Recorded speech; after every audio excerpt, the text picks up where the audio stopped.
Já, góðan daginn og verið velkomin í þessar umræður hérna hjá mér, bæði á Facebookinu og svo í podcasti. Í dag ætla ég að fara svona svolítið út fyrir landsteinana, heldur betur. Mig langar að ræða norðurslóðamál og svona samstarf Norðurlandana þegar kemur að varnar- og öryggismálum. Ég ætla að hafa nú smá inngang að þessu. Hafandi verið lengi í sveitarstjórnarmálum var ég nú meira kannski að hafa skoðun á skipulagsmálum og leikskólamálum og skólamálum. En þegar ég kom inn á þing þá byrjaði ég að taka sæti í umhverfis- og samgöngunefnd þingsins og utanríkismálanefnd og í Vestnorræna ráðinu. Og þá fannst mér eiginlega allt þetta nefndastarf tala saman í norðurslóðamálunum. Á þessum tímapunkti þá var Vestnorræna ráðið að fá samþykki á áheyrnaraðild í norðurslóðaráðinu. Og ég fór svona að setja mig inn í það og átta mig á því að þarna væru gríðarlegir hagsmunir undir fyrir Ísland, því Ísland jú norðurslóðaríki. Það eru bæði tækifæri á norðurslóðum en það eru líka gríðarlegar ógnanir. Þannig að ég hef svona á þessum þingferli mínum helgað mig svolítið þessum málum og stýri núna þingmannanefnd sem að endurskoða norðurslóðastefnu okkar Íslendinga. En ég hef fengið hérna til mín í dag mjög góðan gest, Björn Bjarnason, fyrrverandi þingmann og utanríkisráðherra og menntamálaráðherra, ekki upptalninguna, nei. En þetta náttúrulega, maður Björn, þú þekkir þessi mál mjög vel af þínum störfum. En nú nýverið varstu að vinna skýrslu fyrir norrænu utanríkisráðherrana og svo skýrsla hefur nú fengið töluverða athygli. Hún kom nýverið út á íslensku, norræn utanríkis- og öryggismál 2020 og hægt að nálgast hana á heimasíðu stjórnarráðsins. Björn, ég ætla bara að leyfa þér að hafa svona kannski smá inngang af því hvernig þetta kom til og hvað þið voru að horfa í sérstaklega í þessari vinnu. Já, þetta kom náttúrulega til þannig að Guðlaugur Þór Þórðarson lagði þetta til fyrir ári núna að Íslendingur tæki þetta verkefni að sér, eða ekki Íslendingur, hann lagði til að það yrði fenginn norrænn maður til þess að skrifa þessa skýrslu.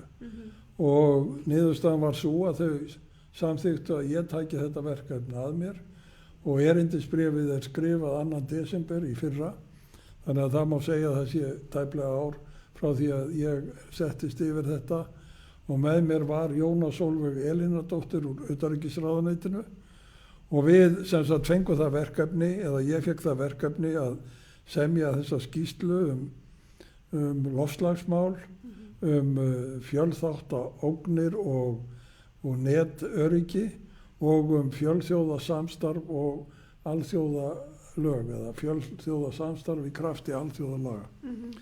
Þetta ekki hermál eins og við venjulega tölum þau. Það var eftir að Stoltenberg skrifaði svipaða skýrslu, Thorvald Stoltenberg, og skilaði henni 2009.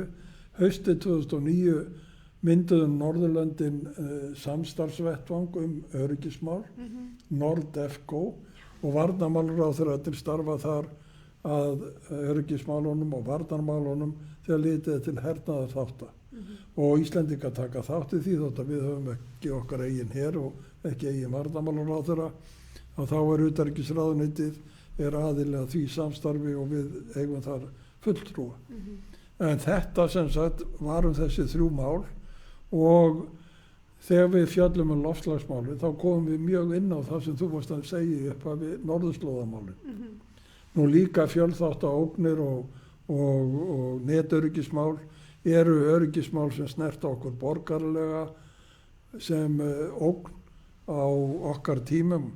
Núna bara á þeirri stundu sem við sitjum hér eins og annars staðar á Norðurlöndunum og síðan fjölþjóðasamstarfið náttúrulega spurningin það hvernig ríkin að starfa saman til þess að tryggja öryggi sitt og frið. Þannig að þetta eins og þarna segir utanríkis- og öryggismál án þess að við séum að fjalla beint hermálin. Akkurat.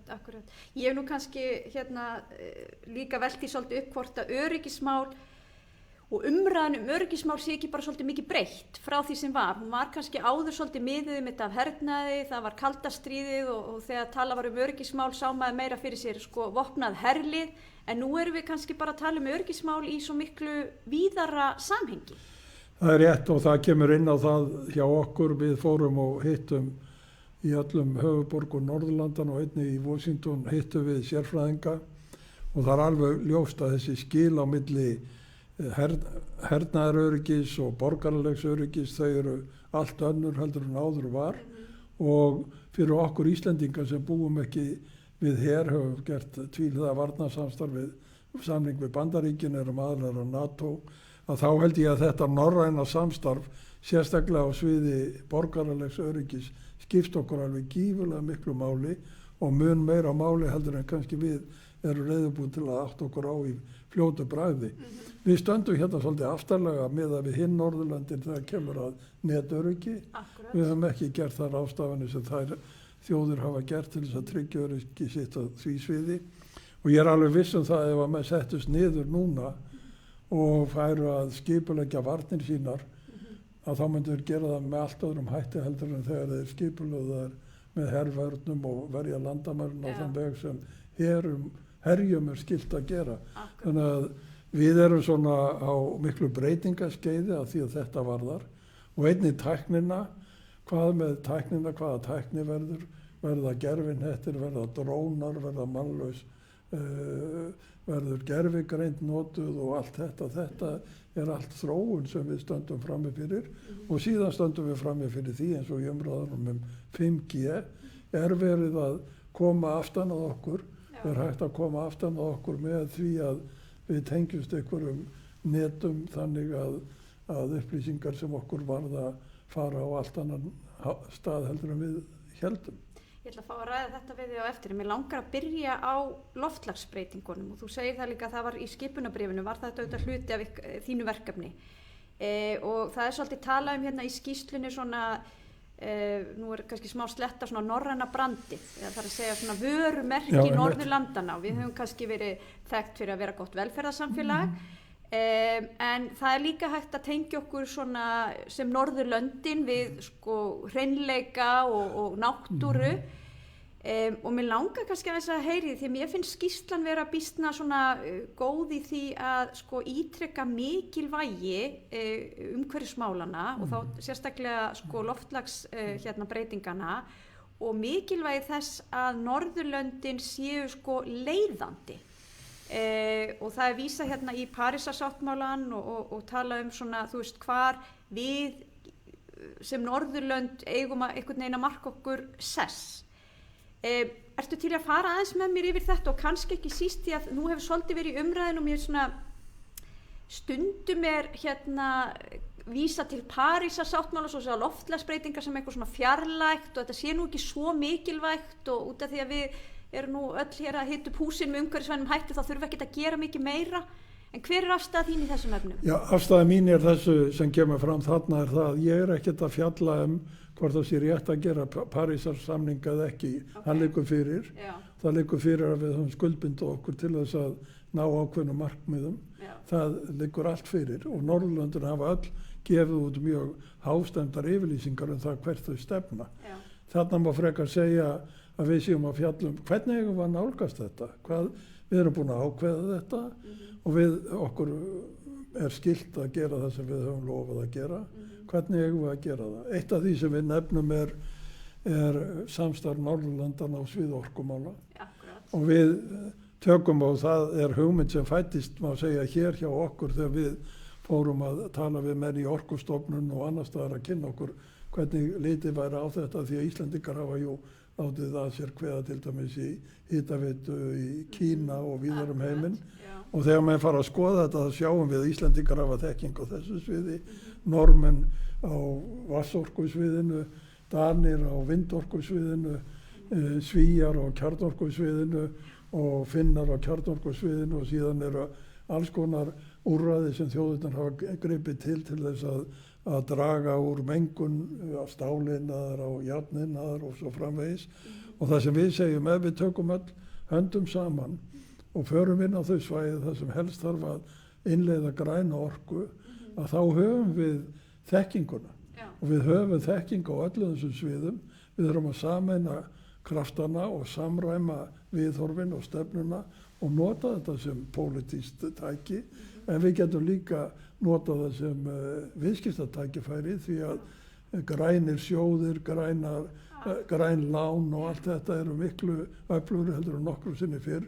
Og þetta getur verið tæki í utanríkismálum, þetta er tæki í öryggisskyni, þetta er tæki í loftslagsmálum og við höfum að nýta okkur þessa þekkingu. Þannig að við erum frekar að fjalla þarna um leiðir að markmiðinu heldur en að við séum að ræða það hvort að markmiðin séu rétt eða röng, það geta menn dælt um.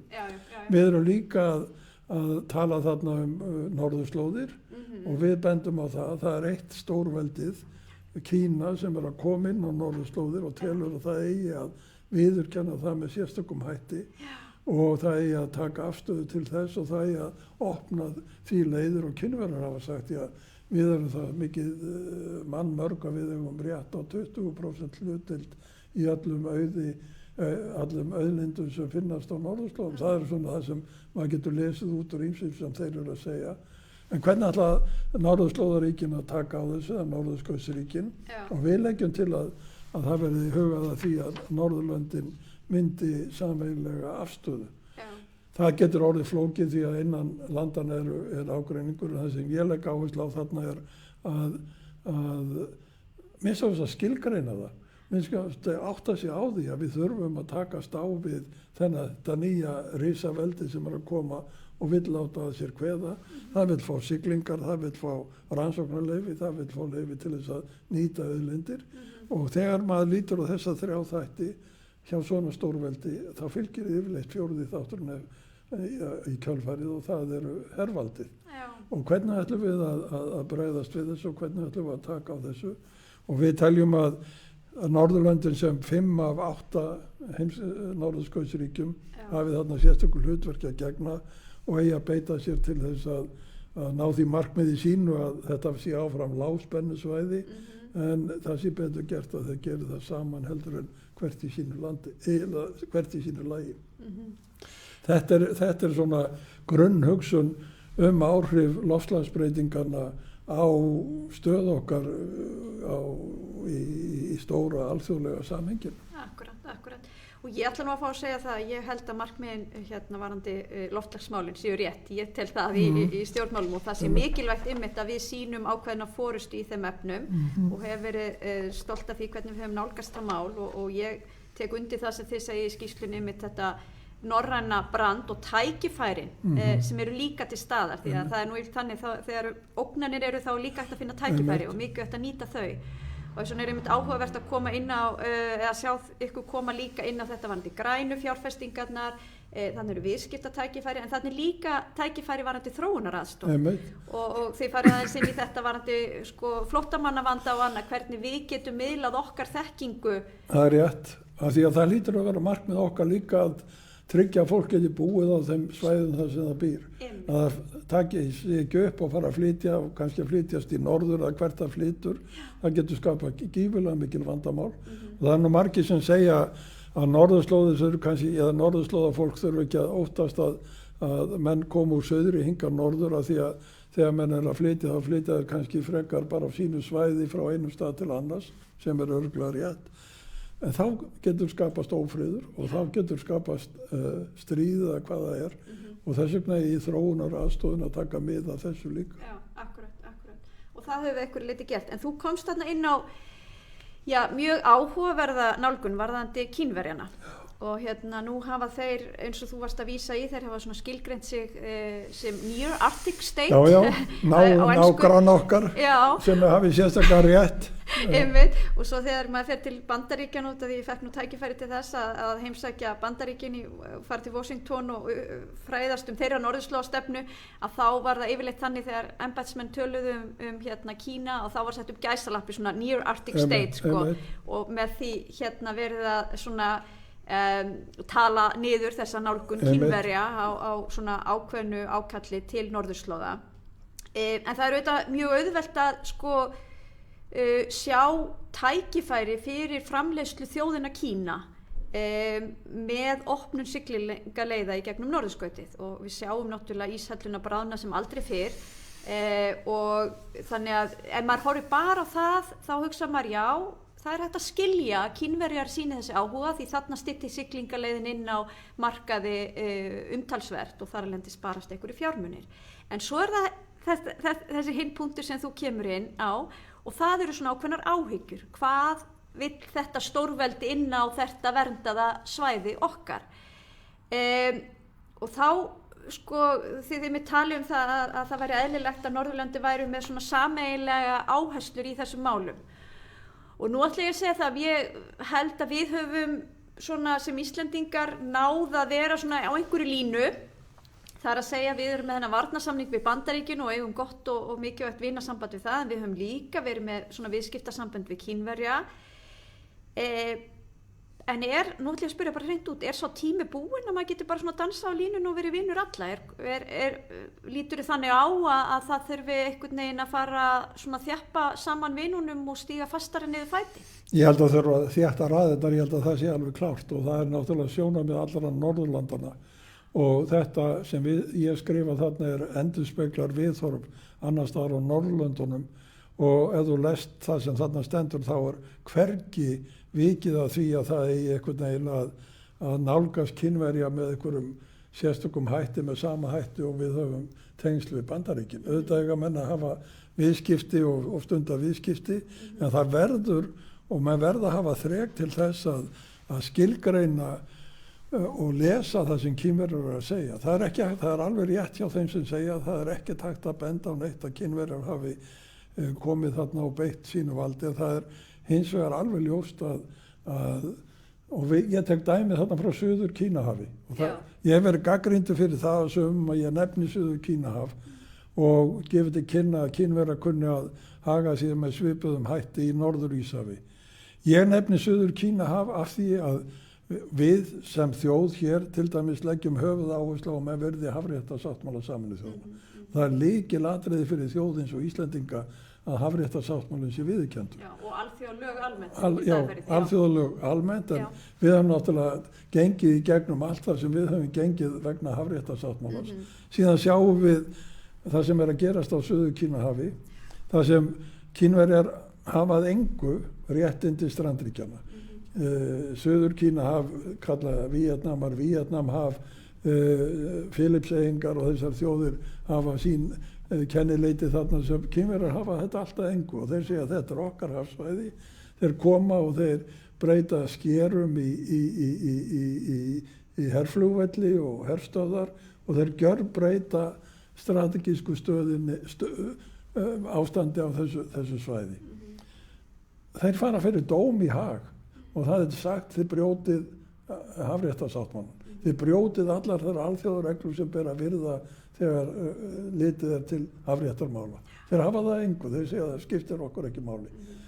Það sem ég er að vara við í þessum orðum mínum við viljum ekki að því að öll norðurskautsríkin, þótt að Bandaríkjamenn séu ekki aðilar að hafréttarsáttmálann, þá virðaði hann í verki og þeir hafa öll sagt við ætlum að leysa deilur á Norður Íshafi í krafti hafréttarsáttmálans.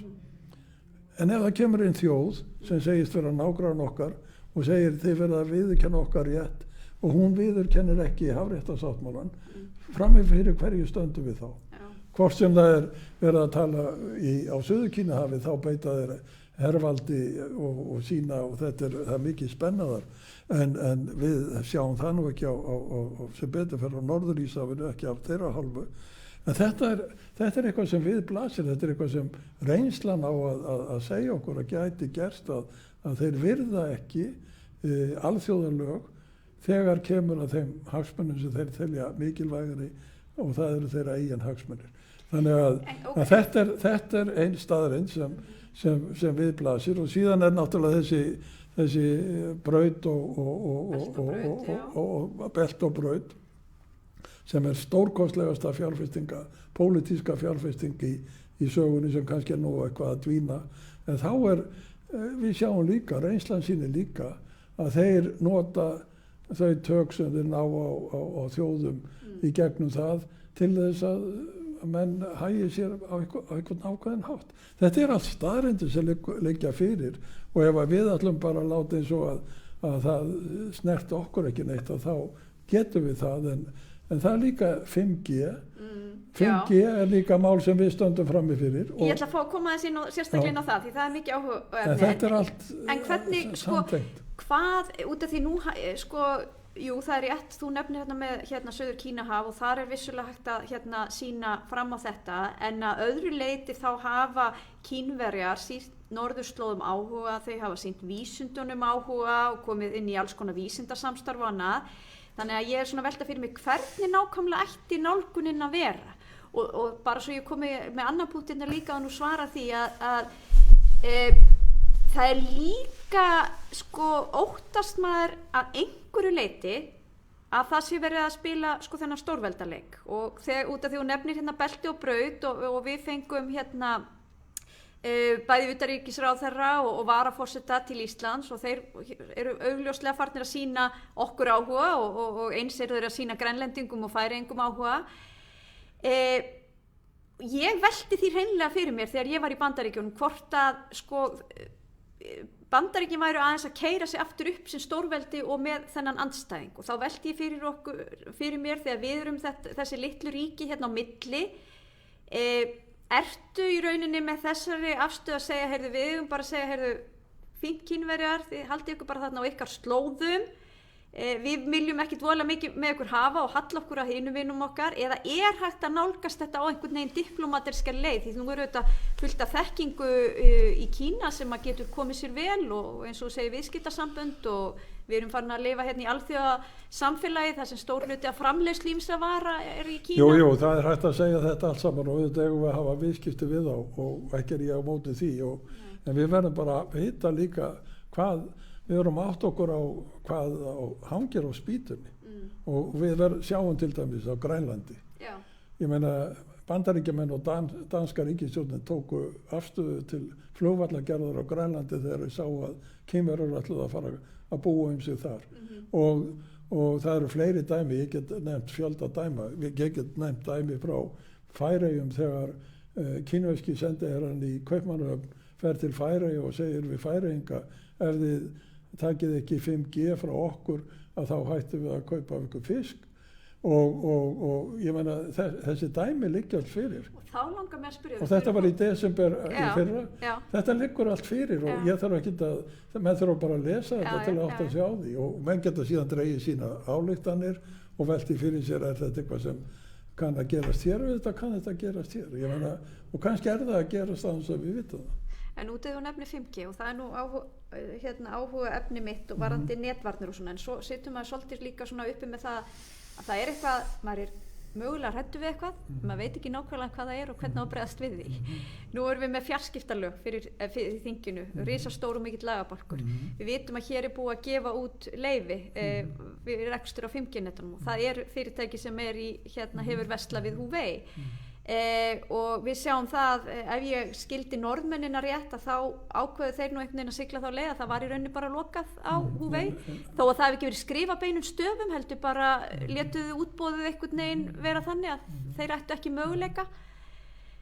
Hefurðu beina skoðun á því? Eigum að segja bara nei? Ég hef mjög miklu skoðun. Ég hef mjög miklu skoðun og hún var miklu skarpari eftir að ég fór og heimsótti löndin og ræddi við fulltrúa og sér í Svíþjóð menn held að Svíjar var að setja einhverja lög í ársbyrjun fjarskipti sem eru svona matskend lög til þess að geta tekið á móti Huawei og þeir var að búa í haginn til þess að hafa möguleika til þess að ég var alveg samfærður eftir að ég var búin að vera þar að þeir myndu stöðva þetta og það kom líka herinn og öryggislögreglan kom og sagði við Póst- og fjarskiptastofnun Svía það ábyrgðarhluti hjá ykkur að leyfa þetta og ef þið gerið það þá ógniði þjóðaröryggi Svíþjóðar og Póst- og fjarskiptastofnunin tók þessa ákvörðun og hún gekk meira svo langt og hún sagði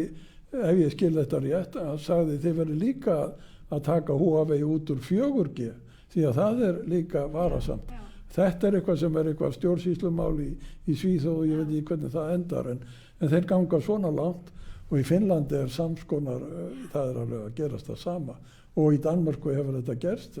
Mette Frederiksen og þau hafa ákveðið að grænlendingar hafa ákveðið að taka dekki, færingar hafa ákveðið að taka dekki og danir hafa ákveðið að taka dekki og menn gera það hver með sínum hætti og að Íslandi... En þarna þeir byggja þetta mjög mikið á leyniþjónustum sínum. Já, en við höfum ekki leyniþjónustu. Nei, en heldur þú að þótt við höfum ekki leyniþjónustu og þá sé eitthvað annað sem gildi hér heldur við þessu löndum? Þess vegna ég að segja, þurfum við þá ekki bara að fylgja því sem að hinn löndin að gera þau hafa þá aðgengja meiri upplýsingum heldur en við höfum. Ef við gerum það ekki, þá treysta þeir okkur ekki.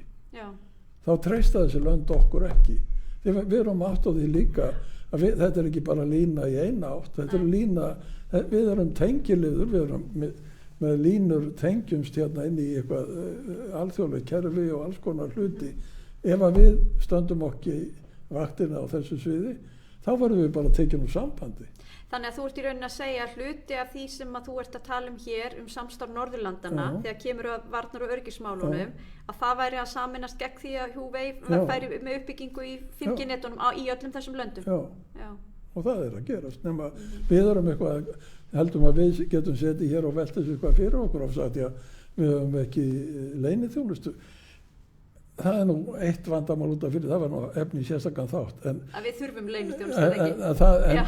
Við þurfum þá þess að öryggisráðgjöf sem þessar þjóðir fá og það eins og Svíarnir segja, sænski stjórnmálumenn segja, við erum ekki að taka þessar ákvarðanir. Þetta eru stofnanir ríkisins sem fara með öryggi þjóðarinnar sem veita póst- og fjarskiptastofnun Svíþjóðar þessi ráð og stofnunin, hún tekur þessa ákvarðan. Þetta segja sænski stjórnmálumenn. Hérna segja starfsmenn póst og fjar, já við veitum ekki þetta. Við höfum aldrei heyrt neitt þetta. Þeir hafa sagt það opinberlega og við höfum ekki heyrt neina nágrann okkar. Ég veit ekki hvað þið þurfa að lesa eða hvað þið þurfa að vita til að átta að sjá þessu. En við höfum aðgang á þessum upplýsingum með einum eða öðrum hætti og við þurfum ekki annað en að lesa blöðin. En sko, þú kemur náttúrulega líka inn á það í þessari skýrslu og hefur komið inn á það í þínum ræðum og ég tek heilsar undir það og hef gert það sama. Að við erum mjög aftarlega þegar kemur að netöryggismálum og þá það líka bara sko þekking og tengsla net okkar hvað netöryggismálin varðar. Það ekki á hreinu að það var upplifun þín þegar þú varst að heimsækja þessi lönd og þessar alþjóðastofnanir þarna að okkur skortir bara að vera hluti af þessu, eigum að segja, þekkingarneti eða þekkingarklasa þegar netöryggismálin. Það eru menn hérna líka í stjórnkerfinu sem vita það nákvæmlega. Já. Ég þarf ekkert að vera, ég ekki eini maður sem veit þetta hér. Það alveg, ég meina það eru menn hérna í stjórnkerfinu sem gerir sér fullkomlega grein fyrir þessu. Já. En við höfum bent á það að þetta hluta vandamálinu vegna þess að netöryggismálin eru þetta líka náttúrulega undir mörgum ráðuneytum. Jú, svo það náttúrulega eitt hluta vandamál. Ég sagði við þingnefnd, ég held að þú hafi verið á fundinum, ég sagði við þingnefndina þegar ég kom og ræddi við ykkur. Þetta að Alþingi skuli ekki horfast í augu við þetta náttúrulega alveg stór undarlegt. Og að Alþingi skuli ekki gera kröfur á þessu sviði alveg ótrúlegt. Því að mér skils líka að sömu þessum mönnum sem ég tala við að það þýði ekki að koma með eitthvað svona tillögur af því að þingið muni bara hafna þeim og þingið bara lítið þannig á að það þurfi ekki að setja svona stranglög hér. Þetta mjög sent. Þetta reyndar áhugavert. Já, þetta mjög áhugavert og þetta nauðsynlegt að ræða þetta og það þú veist það líka, það hefur náttúrulega verið, ég hef verið með hugmyndir aukið eftirlit, alls konar tillögur sem öllum hefur verið hafnað því að menn telja, ég veit ekki hvað menn telja að Ísland sé eitthvað alveg sér á parti og þurfu ekki að fá þar upplýsingar, að stjórnvöld þurfu ekki að fá þar upplýsingar sem nauðsynlegar eru til þess að átta að sjá því hvernig heimurinn er. En það er náttúrulega eitt af því sem hefur gerst núna það að utanríkisráðuneytið hefur falið Jóna Sólveig Elínardóttir sem var með mér í þessu. Hún farin að vinna sérstaklega netöryggismálum á vegum utanríkisráðuneytisins. Og það eru starfandi sameiginleg stofnun, öndvegistofnun í Finnlandi fjölþáttaógnir og við höfum ekki verið þáttakendur í því. Og þegar við komum þangað þá sagði fólki við okkur, já við botnum nú eiginlega ekkert í því hvers vegna Ísland ekki hérna með. Og ég held að ein ástæðan sé svo að við höfum bara ekkert verið að hugsa þetta, við höfum haldið bara, svo erum við að fá fréttir núna, var ekki núna frétt að það var einhver álagsárás og Arion banka og hvað er það sem við vitum ekki? Við vitum kannski þegar við erum að stoppa Arion banka, en vitum við það að það brotist inn í einhver önnur kerfi, vitum við það hvort að einhver getur farið inn í raforkukerfi hérna og slögt á rafmagninu. Þetta eru mál sem við verðum að ræða og ég tel að þessi skýrsla vonandi, hún hefur gefið mér tækifæri til að ræða þetta hér á landi sem ég hef ekki fengið áður. Og hún er byggð á því að þessir menn sem við töluðum við, að þeir sögðu, það verður að gera mjög strangar ráðstafanir til að tryggja öryggi okkar. Við tölum fjölþátta hernað og ég hef verið gagnrýndur fyrir að nota það orð. Og ég segi, ég nota orðið af því það var það sem var notað þegar ég talaði við þá sem best þekkja til. En sko ég tek undir þetta og ég held að sé gríðarlega mikilvægt fyrir okkur að auka þekkinguna okkar á sviði netöryggismála og geta upplýst að við höfum verið að bíða eftir hér að halda sameiginlega fund með einmitt utanríkismálanefnd og umhverfis- og samgöngunefnd þingsins til að fara yfir þessi mál og þetta var beiðni sem kom fram í haust og við höfum verið að fá gögn frá báðum þessum ráðuneytum og eins og ég vísaði hér áðan í þá bíða fjarskiptalögin afgreiðslu á þinginu og þetta er eitt af því stóra málunum sem þarf að taka á þar. En svona rétt í lokin, ég held að við séum algjörlega sammála mikilvægi þess að við tökum okkur á í netöryggismálum og það eru ýmsir þættir undir. En sko þetta orð fjölþáttaógnir sem er mjög mikið notað núna og við höfum nú ekki tíma til að fara í neinum mikla umræðum það en mér langar aðeins að vísa í skýrslunni bara svo að þeir sem eru að horfa átti sig á því því að þetta er orð sem er svolítið notað og ég veit ekki hvort að fólk sé alveg átt að sjá þessu. Það er talað þessar aðgerðir og aðferðir spanna vítt svið og má þar nefna njósnir, áhrif á inntak upplýsinga, afskipti af kosningum, hugverkaþjófnað, nýtingu á veikleikum í grunnvirkjum og borð við orkuflutningsleiðir, efnahags- og viðskiptatengdar fjárkúganir, aðför á alþjóðlegum stofnunum, til dæmis með því að gera regluverk óskilverkt, hryðjuverk eða hræðsluóræður, ógn við borgaralega flugumferð, skipaflutninga, raforkuflutningakerfi og sjóslys. Þetta er þetta mjög vítt svið. Og við höfum kannski aðeins komið inn í það, en mér langaði aðeins vegna þess að aðför að alþjóðlegum stofnunum, mér langaði aðeins að taka það út sérstaklega. Þú komst nú svo sem inn á Kína áðan og virðingu fyrir alþjóðalögum og maður getur seint ítrekka mikilvægi þess og ég held að við sem Íslandi alltaf að standa upp fyrir það að alþjóðalög skipta lítið, herlaust, eyríki auðvitað gríðarlega miklu máli. En aðför að þessum alþjóðlegum stofnunum, nú myndu sumir segja, og ég ætla að segja það, að fráfarandi forseti Bandaríkjanna hefur nú verið í töluverðri aðför gegn alþjóðlegum stofnunum. Og bæði á krísutímum eins og þessum, gagnvart alþjóða heilbrigðismálastofnunni og fleira er hægt að taka til. Ertu sammála þessu mati og er þá í rauninni hægt að segja að þetta sé með einhverjum hætti ógn? Varðandi fjölþáttaógn, þá vil ég taka fram að þetta orð, þjóðaröryggisráð innleiddi þetta orð hérna. Og þetta er ágætt orð en menn þurfa tíma til að átta sig á því til hvers það nær. Varðandi alþjóðastofnanirnar þá er hægt að gera það með ýmsum hætti, það er hægt að gera það með þeim hætti að fara í einhverjar umræður hvert er gildið þeirra, hvert er inntakið í stefnu, stoppskránum og það er að breyta alls konar úrræðum eða ráðum til þess að undir þessum hatti. Ég myndi nú frekar telja að það var í opinber pólitísk stefna sem Trump hefur fylgt í þessu. Hann hefur fylgt þeirri stefnu að Bandaríkjamenn eigi frekar að draga sig út úr þessu og America First hjá honum felst í því að Bandaríkjamenn sé ekki að taka þátt í mörgu af fjölþjóðlegum stofnunum. Ég held að þetta sé algjörlega röng stefna. Ég held að þetta sé hættulegt, þetta er hættulegt fyrir Bandaríkin og þetta er hættulegt fyrir alþjóðakerfið því að alþjóðakerfið eins og við þekkjum það er stofnað af Bandaríkjamönnum og vinahópum þeirra fyrir 76 árum og að Bandaríkjamenn hætti að sitja þar við borðsendan og hafa þau áhrif sem þau hafa haft, það er mjög hættulegt. Og ég held að þetta sé kannski ekki það nú ekki það sem átt við með þessu þarna, því að það þarf ekki að gera það á leynilegan hátt, hann gerir það ekki á laumulegan eða leynilegan hátt, hann gerir það sem opinbera stefnu sem á að ræða og átta sig á hvaða afleiðingar hefur.